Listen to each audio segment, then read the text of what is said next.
fänn Kaido Vahkal.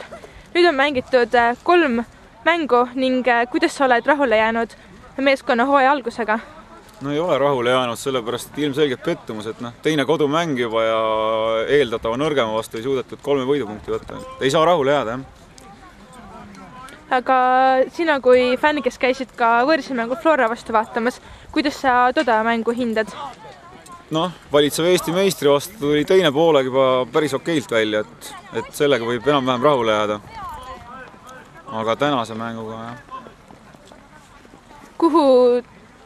Mille taha jäi see 3 punktidena?